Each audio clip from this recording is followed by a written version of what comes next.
Join us for Georgia on My Mind, Wednesday, December 16th, 6:30 p.m., broadcasting live on CEL-TV, the Courier-Echo Latino newspaper's social media platform. This one-hour virtual town hall meeting will provide a perspective on why this runoff is not only important in Georgia, but why this election outcome affects every American. Guest panelists includes Stacey Abrams, former gubernatorial candidate and founder of Fair Count, Fair Fight; Cornisha Brown, Jack and Jill National President; President of Columbus Metropolitan Alumni Chapter of Delta Sigma Theta Sorority Incorporated, Vicki Williams Wiley; Pat Hughley Green, President, Georgia School Board Association; Dr. Karen Bennett, Georgia Legislative Black Caucus, with moderator Janice Granville, Vice President, General Manager of Davis Broadcasting Incorporated. It's Georgia on My Mind, Wednesday, December 16th, 6:30 p.m., live on the Courier-Echo Latino newspaper Facebook page. Sponsored by AKA's Lead Georgia. Get out the vote.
Inspirational,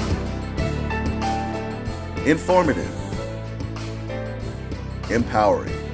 Introducing CEL-TV, the Courier-Echo Latino newspaper's new network, offering exciting and relevant programming, featuring Politically Speaking in Black and Brown with Dominic Perkins, On the Scene with Nadine, Money and Business with Carl Brown, Pensions with Jonathan Rivers, Ask a Lawyer with Katanga Wright, Legislative Updates with State Representative Carolyn Huber, Que Pasa with Tanya Batchelor, and of course, A View from a Pew with Wayne A. Hales, and so much more. And now, your host, President and Publisher of the Courier-Echo Latino newspaper, Wayne A. Hales.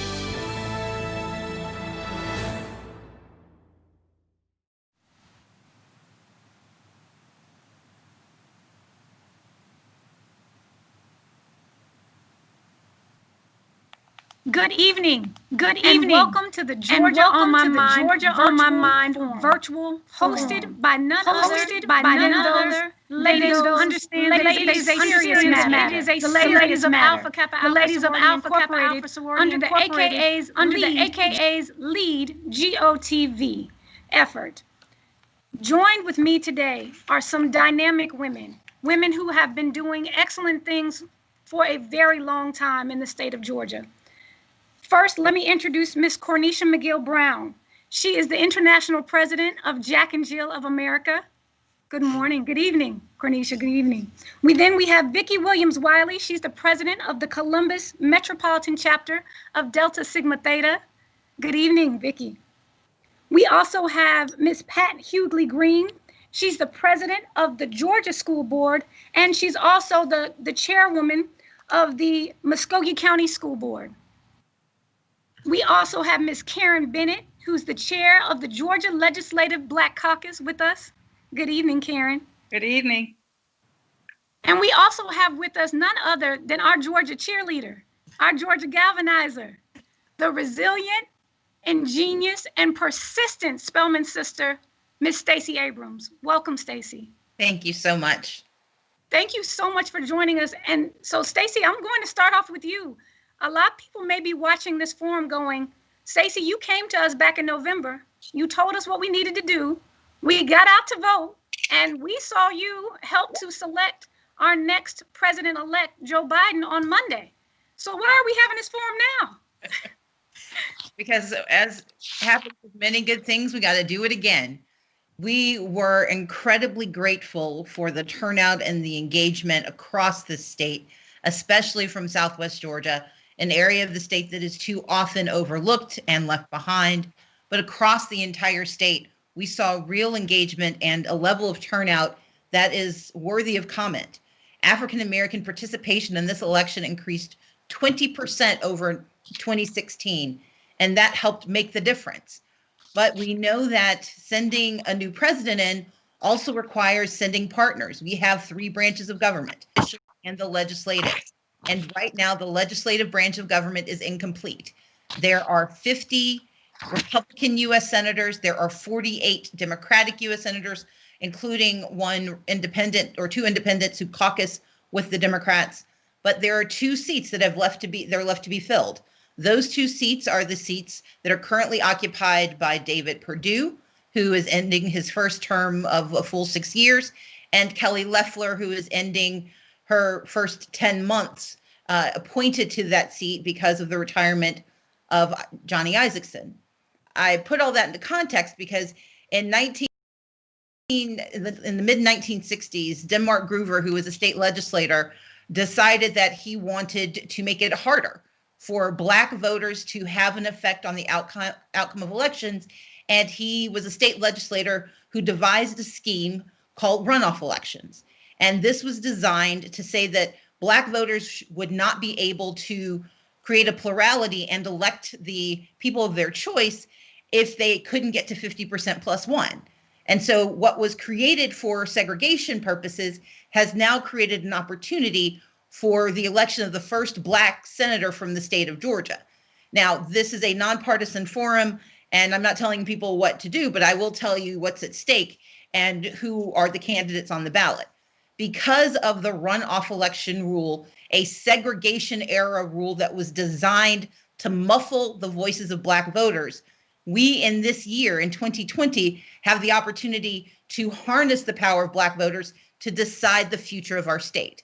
We will be working in coalition with Latino voters who increased their participation by 72%, Asian American voters who increased their participation by 91%, young voters who increased their participation to 16%, which is a fantastic number, and white voters who increased their participation by 16%. This is going to be a multiracial, multi-ethnic runoff, but because of the importance of Black voters as part of this coalition and because of the historical legacy of runoff elections, this is a year where showing up will literally change the future of our nation.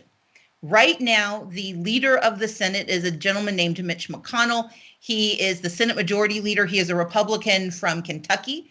He is most well known for his refusal to move COVID relief dollars during this pandemic. He has blocked attempts to push the John Lewis Voting Rights Advancement Act, which would guarantee that voter suppression be pushed on its knees across the country. He has objected to legislation that would assist students with student loans. And he has by and large been most well known for declaring in 2008, when Barack Obama was elected as president, that he would do everything in his power to make him a one-term president. Again, these are all facts. And so I want people to understand this is the person who's in charge. If 2 Democrats are elected to the U.S. Senate from the state of Georgia, the power shifts and we would have a Democrat who would be majority leader. If we elect 1 Democrat and 1 Republican, Mitch McConnell will remain the Republican leader. He will remain the Senate majority leader. And if 2 Republicans win, he remains Senate majority leader. The difference is what kind of legislation passes the Senate and what kind of legislation can be offered by the incoming president, Joe Biden. The state of Georgia elected Joe Biden. We cast our 16 electoral college votes on his behalf.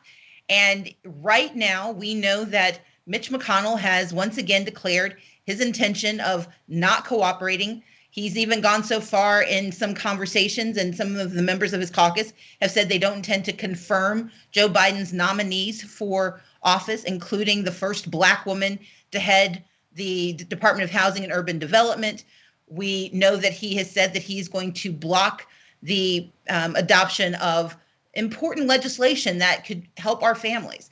And so what's at stake is whether or not Joe Biden has the ability to lead this country by having a partner in the U.S. Senate and in the U.S. House. If we elect Jon Ossoff and Raphael Warnock, as opposed to David Perdue and Kelly Loeffler, what would happen is that it would be a 50-50 U.S. Senate, a balanced Senate, 50 Democrats, 50 Republicans, but the tiebreaker would be Kamala Harris, the first Black and Indian vice president, and by the way, the first woman vice president in American history. And so there is a lot at stake. There is history at stake, but there's also the future at stake. And Georgia, once again, is the center of the universe. But what is so different this time is that in years past, when this racist runoff system was put in place, it was designed to quell our votes, to quash our engagement. And for many years, there were no resources invested in turning out voters of color, especially Black voters. That is very different now. And we have the opportunity not only to spend our resources to engage voters and turn them out, but we have very clear questions about what the future of our state will look like. And the last thing I'll say, Janice, is this. We live in a state that has one of the highest COVID surge rates in the nation. As of today, more than 10,000 Georgians have lost their lives. 161,000 Georgians face eviction by the end of the year. 30,000 Georgians filed jobless claims last Thursday, and they joined 4.1 million jobless claims filed this year in the state of Georgia alone. 1 in 4 small businesses that were in existence in 2019 have permanently shut down in 2020. And we know that we have lost 9 hospitals since 2010, including 2 hospitals that have shut down in the state of Georgia since the COVID pandemic started. What's at stake is whether we get relief. What's at stake is whether we get help. There is a vaccine coming, but let's be clear, it is going to take months for the vaccine to make it to every corner of Georgia, let alone every corner of the country. But the people who are suffering today will be suffering tomorrow and into 2021 unless we have a plan for relief and recovery.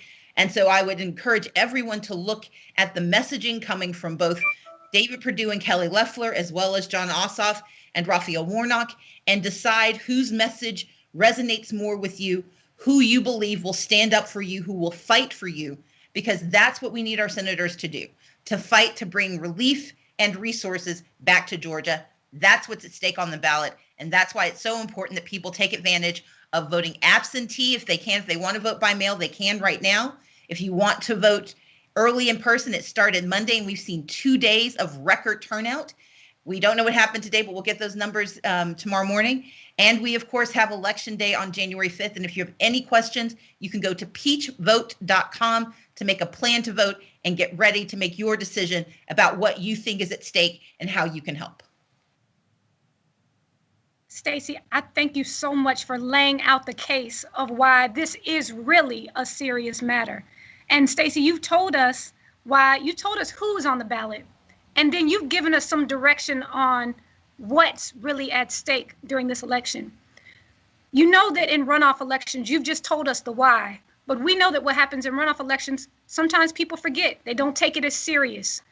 They don't turn out the same way they did for a presidential election. So, Stacey, we want to give people tonight some reasons to tell them what's really on the ballot for them. We know the names, but they need to know what's at stake. You've given us the overall, but these women are leaders in these organizations throughout the state, and they are in touch with their groups. And we want to hear from them as to what their organizations are telling them that's on the ballot. Stacey, thank you so much. Thank you. I'm gonna start off, Stacey. One of the things that you talked about was literally the coronavirus, of how it has literally just created an overwhelming amount of grief for our country, and Georgia has not been left out of that. And so I'm going to go to Vicki Williams-Wiley, and I'm going to start with you and ask you, while we know who's on the ballot, let me ask you, for Black families, the matriarchs and the patriarchs that are watching this forum right now, we want to tell people, what's their talking points? What do they need to tell their neighbor and their barber and their beautician? What's really on the ballot for Black families this year? Unmute for me, Ms. Wiley.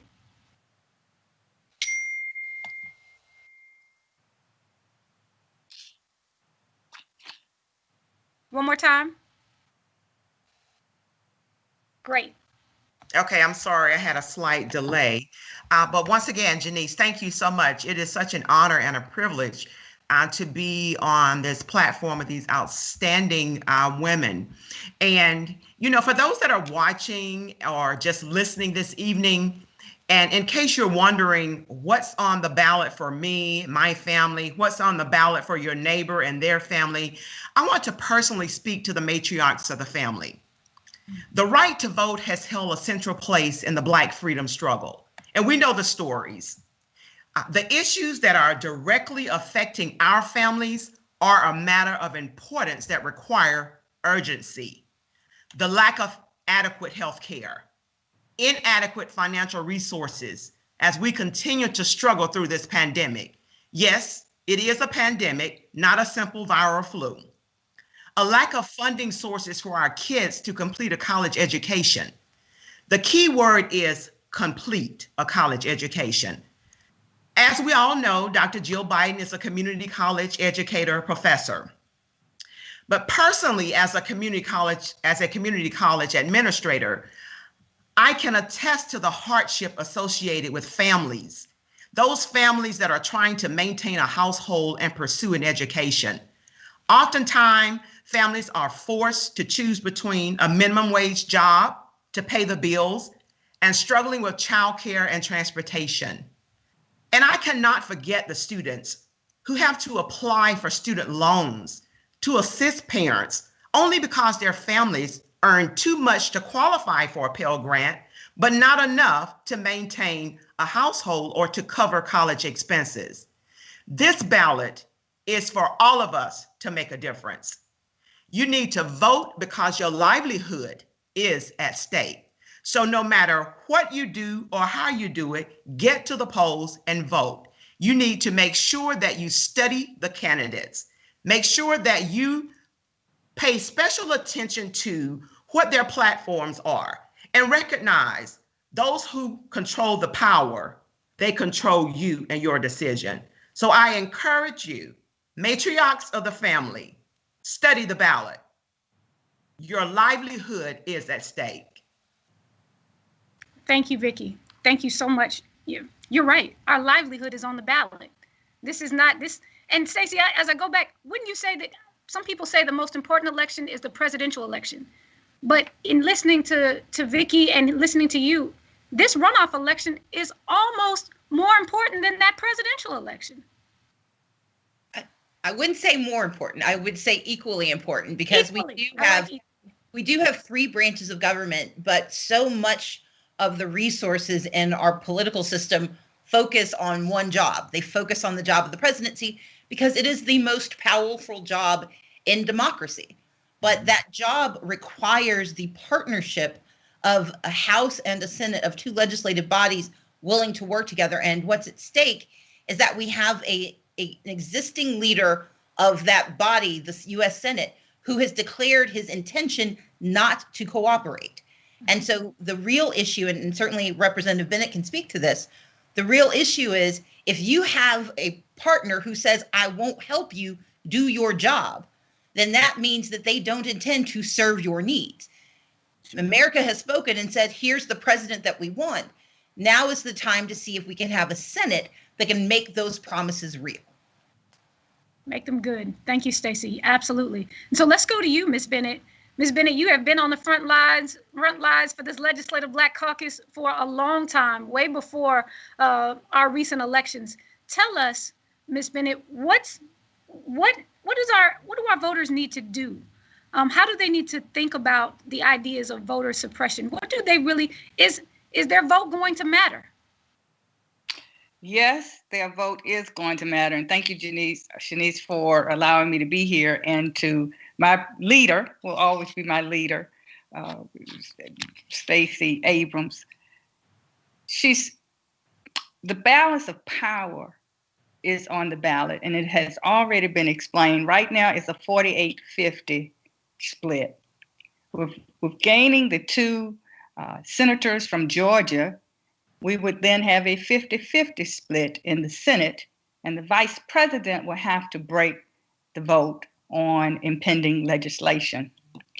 We have, there is legislation that has been passed by the House and that has been sitting on the Senate desk, Mitch McConnell's desk, that will impact the livelihood of all Americans, from healthcare, education. We know what's happening in COVID. COVID has really brought to bear the health inequities that exist.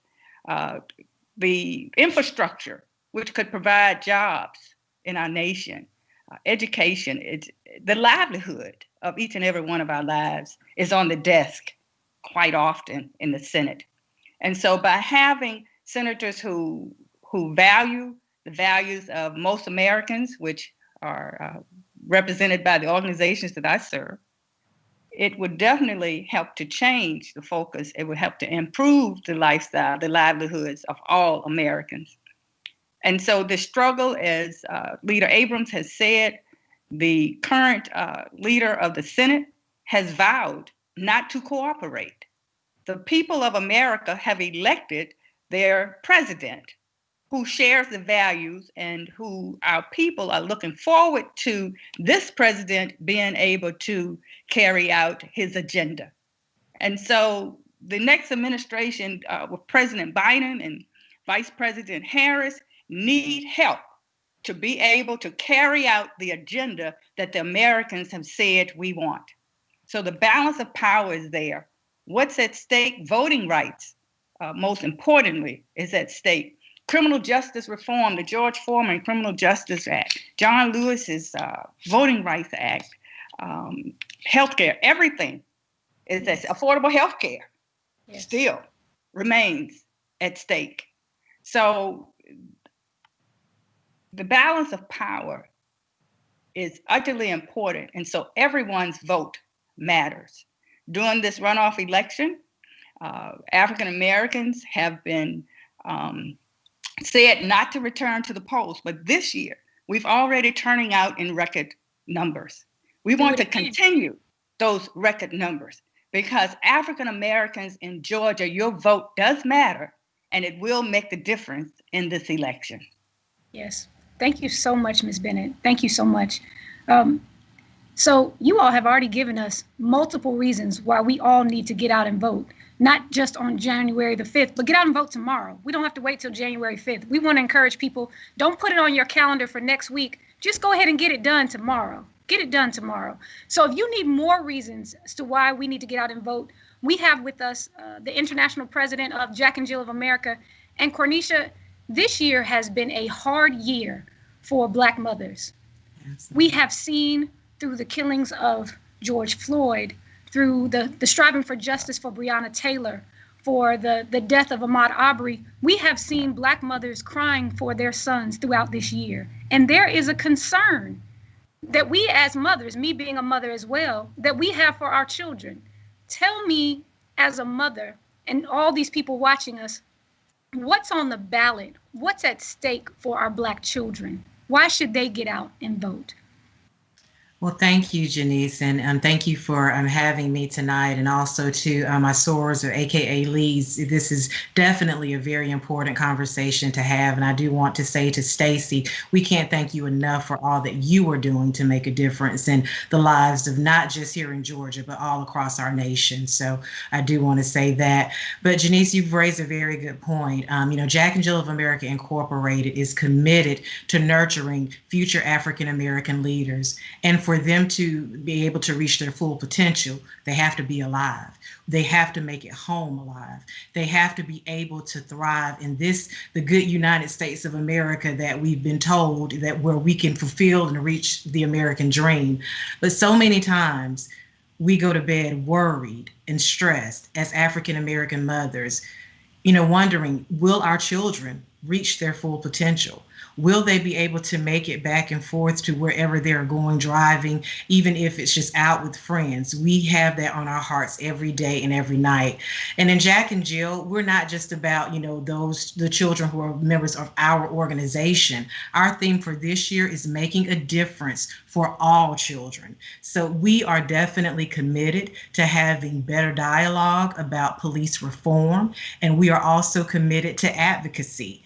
And I know that with this election, it is so very important for those who are on the ballot. It is stand, because if it was important to them prior to this time, change would have happened, and it hasn't happened. And so now it is time for change. And the only way that we'll get change is to do something different. And we are nonpartisan, but we know that the message is clear that in order to create change, we must do something different. In police reform, we can no longer allow the actions that take place in the police systems to continue to occur.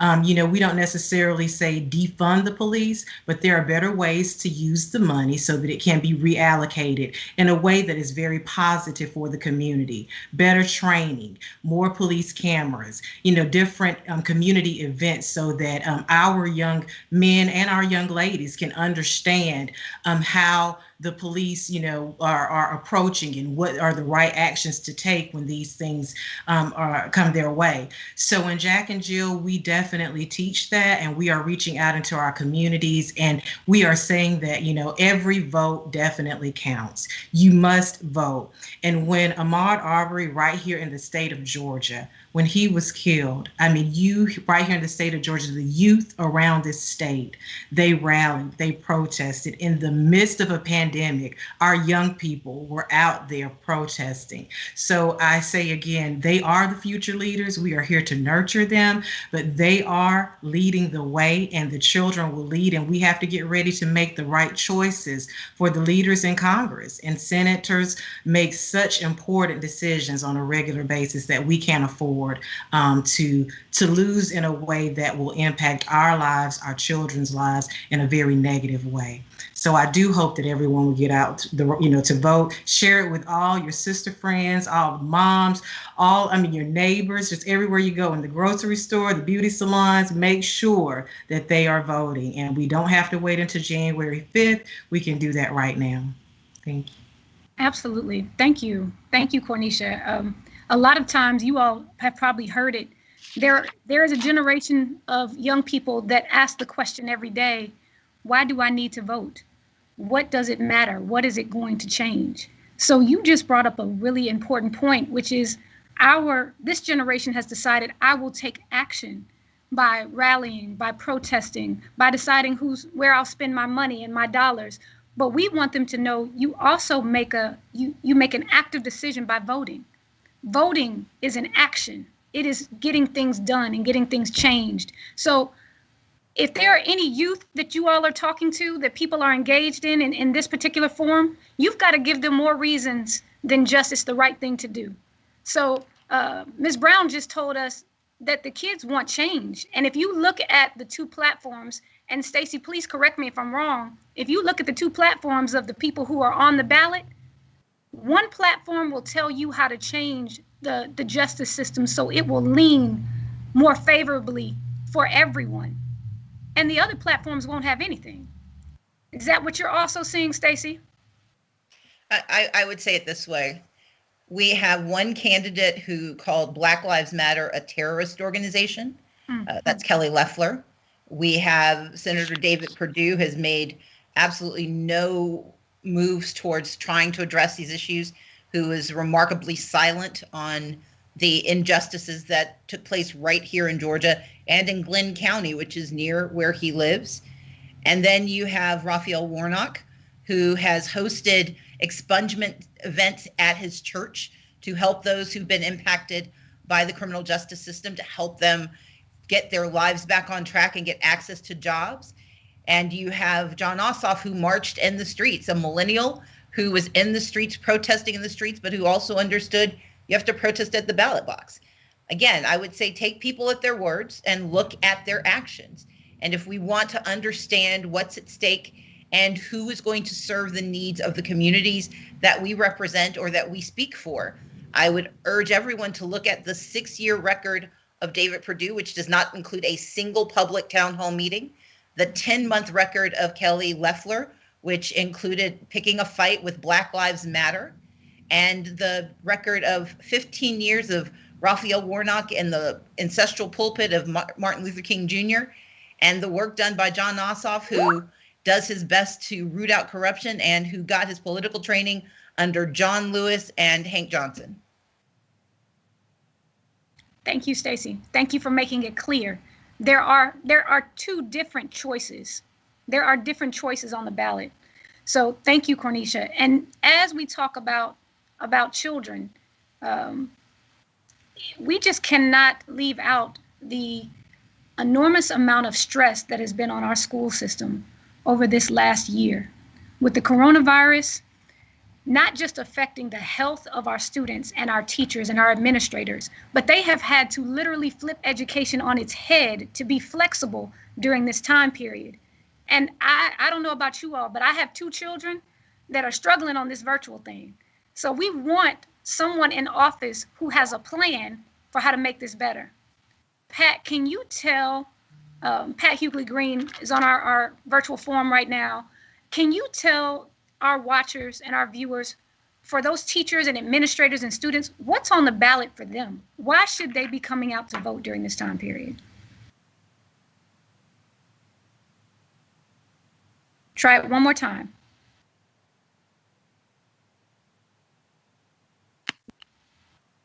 Okay.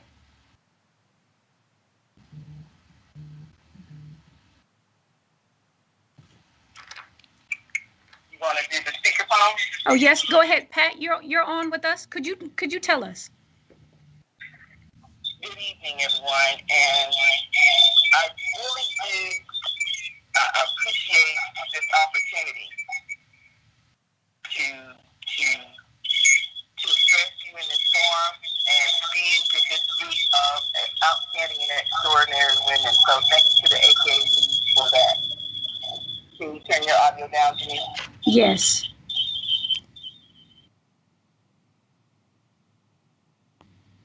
And so with that being said, I think it's important that we understand that our future is on the ballot.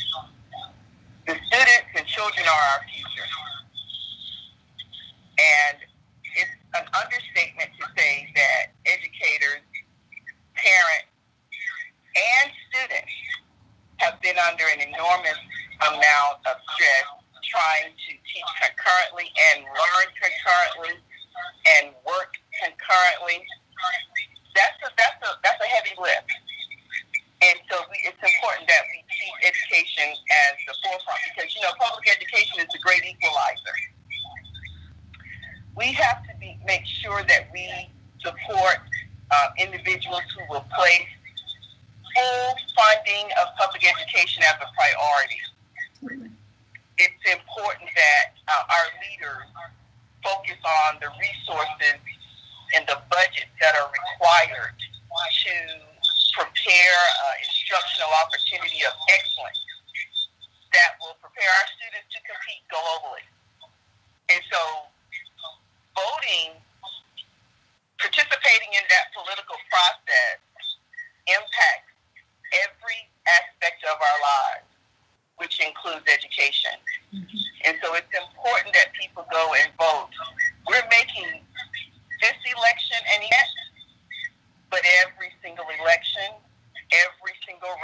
on the ballot has to be an event at every election cycle. Mm-hmm.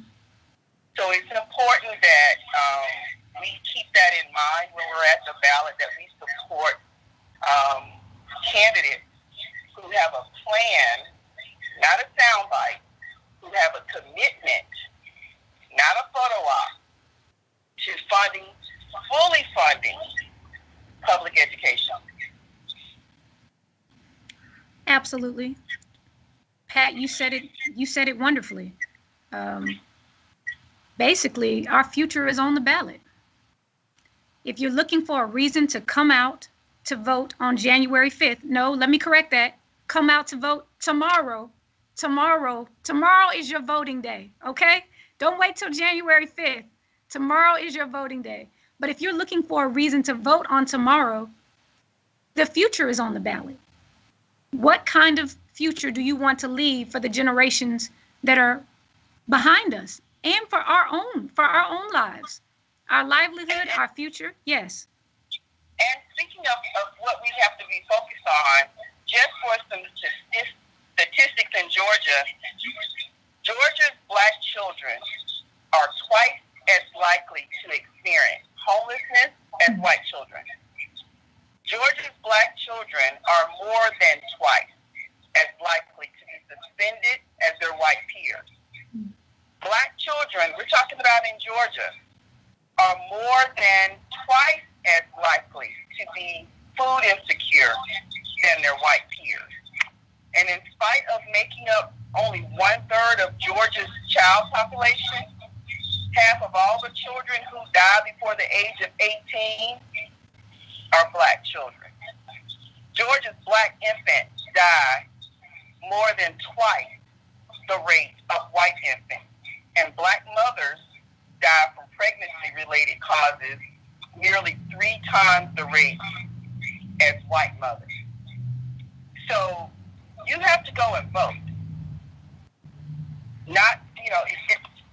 It's important that we have these forums and these conversations because we have to grow up a whole nother generation to help them understand the importance of voting. Yes. And that every aspect of our lives is a part of the political process for people who don't want to be involved in politics. Yes, absolutely. Absolutely. Our lives are at stake. Our lives are at stake. Everyone keeps saying, vote like your life depends on it, because it really does. It really does depend on it. Vicki. Yes, thank you, Janice. I just wanted to add to what Pat said.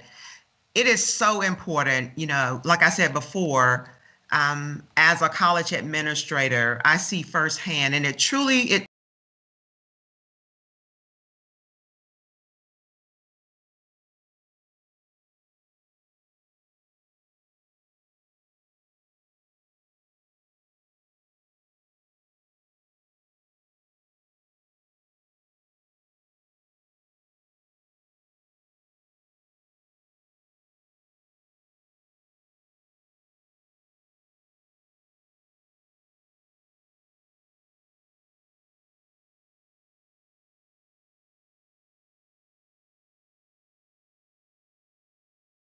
be not as motivated, not as educated about why it is so important to get out to vote. That is our duty. That is our responsibility. So in order for us to celebrate a victory, we must empower those who are, like I said, not as educated about what's on the ballot. From my experience when I was working as a poll worker, I can't tell you the number of people that came in and they did not know the difference between early voting at any location, versus the actual regular general election. So they didn't understand. So it is our responsibility to educate them so that they will know on January 5th, where do you go? You go to your designated precinct to vote. So I would like to charge everyone that is on this panel, make sure that you get out of your circle and out of your comfort zone so that on January 5th, we can feel comfortable knowing that our livelihoods were on the ballot, but we made a difference and we can claim the victory. Thank you, Janice. Thank you, Vicki. Thank you, Vicki. That's what we've got to do. We've got to vote. So, Vicki, you just brought up the point. We now know why. We know what's at stake. We know how serious it is. Stacey has already given us the history and given us the charge. So now the question is, where do I go vote tomorrow? Where do I go vote tomorrow? So, Stacey, tell us that website. So since people are watching from all over the state of Georgia, give us that website where people can go to find out where they can vote tomorrow, Stacey. We can go to peachvote.com. All right. Peachvote.com. And if I could say, I want to thank Vicki for her comment that she made about educating our younger generations, our children and our children's children and their friends on how important it is to vote and why. Elected officials are the only persons in this country who sets public policy. Mm-hmm. Public policy impacts every single area in our lives. It impacts what goes into a vaccine as to whether or not a vaccine can be approved or not. Yes. It impacts the food we eat. When you go to the grocery store and you look on the food labels, it impacts your hair products, your toothpaste. Mm-hmm. It impacts your car that you drive, the composition of the tires, the wheels. It impacts the air that we breathe. Public policy impacts every single area of our lives. And that's why it's also important to vote for people who will support the values that are important to the community. If your values are, and it's already been said, just look at the record. If your values align with one person's views, then vote for that person. We are nonpartisan in Alpha Kappa Alpha and the Georgia Legislative Black Caucus and the other organizations represented here tonight. We are nonpartisan, but we are not non-people oriented. Mm-hmm. We are not against people. We support the quality of life. We support the livelihood. We support equity in living and the opportunity to be live in a government that is for the people. For the people through the policies that are, and the laws, let me say the laws that are voted upon by the people. By the people means that we have a vote to get out and elect and choose who we wish to represent us making these laws. By the people and for the people. So voting is a serious matter. And I heard someone make a challenge to go vote tomorrow, go vote day. Go vote. And the AKAs would say, and take 8 people. Absolutely. Absolutely. And Cornisha, you wanted to make a comment as well.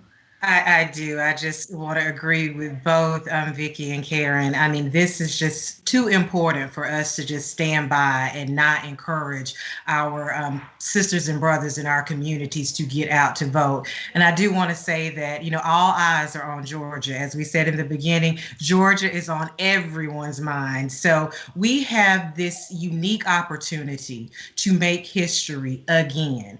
And we owe it to our children. We owe it to our future generations to make that change in a positive way. So I do hope that, that those who are watching don't take this lightly, that Georgia is at the forefront of creating this change. And this will go down as a very historical moment. And we should have pride in our hearts to know that we as Georgia residents will have that ability to make such a significant impact to Congress and what happens for the future of our children. So please go out and vote and take 8 along with you. Yes. I think we're going to keep that theme going. You bring up a really good point, Cornisha. This election, we may be talking to Georgians, asking them to vote, but the country is looking to us to do our part to make sure that the policies that they care about too are also taken seriously, are also being able to be brought to fruition, as Karen and Stacey Abrams have been telling us. So not that we need more stress on us, but we need to have some strong shoulders. We've got to go do our part. The country needs us to do our part. So one of the things that I always say about voting is that it's one of those times in our country where every person's vote is the same. Now, regardless of any of electoral votes, we don't have to get into that in this type of forum. But when it comes to casting your ballot, your vote, whether you're young or old, no matter of your race, no matter of your class, no matter of your sexual orientation, your gender, no matter what job you went to, or if you went to a job that morning, your vote is the same as the person standing behind you and in front of you. So if there's ever something in our country where it says you have power to make a change, you individually have the power to make a change. So I want to encourage all of those who are engaged watching this forum, who are members of these wonderful organizations that are represented on this forum, to take it as your charge. I don't know if you all know the church song, A Charge to Keep. Take it as your charge. Keep this charge to go vote, to make sure you take 8 people with you and go vote tomorrow. Ladies, I want to give you an opportunity. If there's anything you want to add or you want to say at the end of the forum, please feel free, and then I'll wrap it up. I thank you all for your time. I thank you so much for your time and your passion. Would anyone like to make a comment? Final comment? Yes. Ms. Green. Just one second. I do agree. Yes. And I want to say thank you, and not sure what the technical difficulty is, but we can't or say enough about going out to vote. Think about your children. Just think about your family. And if you don't have any children, think about children that you know. And go to the vote, go to the ballot, and vote for them. Mm-hmm. Make it personal for you, because it's personal for all of us, because these children will be our bankers, will be our barbers, will be our doctors and lawyers and educators. So everything is at stake. Go and vote. And That's take it. someone with you. That's it. Everything is at stake. Everything is at stake. Yes, Vicki. I would just like to say in closing, just to remind everyone, they say we do not vote. We proved them wrong in November. Let's prove them wrong again in January. I look forward to celebrating the victory. Me too, Vicki. Do it again. Let's do it again. Anybody else? I think that Vicki has summed it up very well. Let's do it again.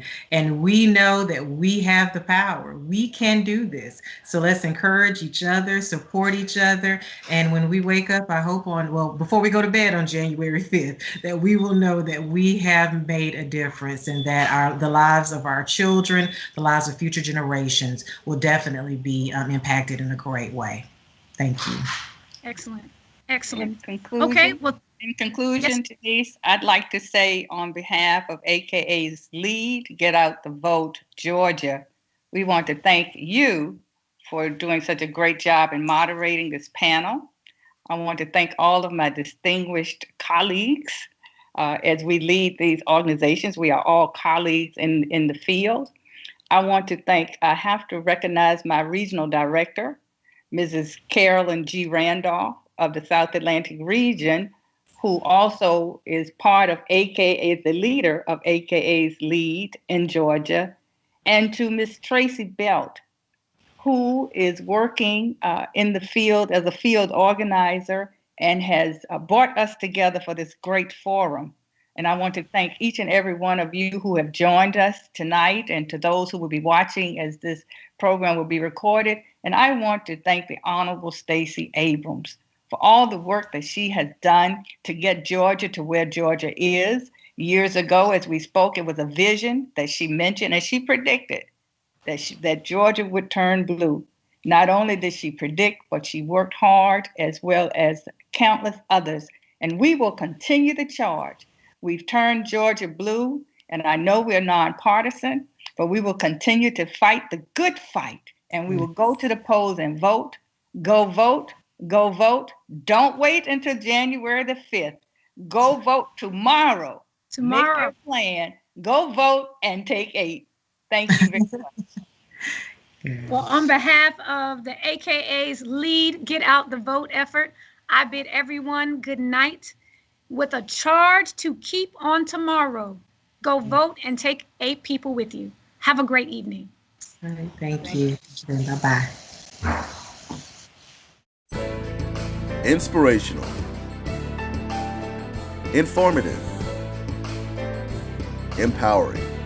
Introducing CEL TV, the Courier Echo Latino newspaper's new network, offering exciting and relevant programming, featuring Politically Speaking in Black and Brown with Dominic Perkins, On the Scene with Nadine, Money and Business with Carl Brown, Extraordinary Intentions with Jonathan Rivers, Ask a Lawyer with Katanga Wright, Legislative Updates with State Representative Carolyn Huber, Que Pasa with Tanya Batchelor, and of course, A View from a Pew with Wayne A. Hales, and so much more.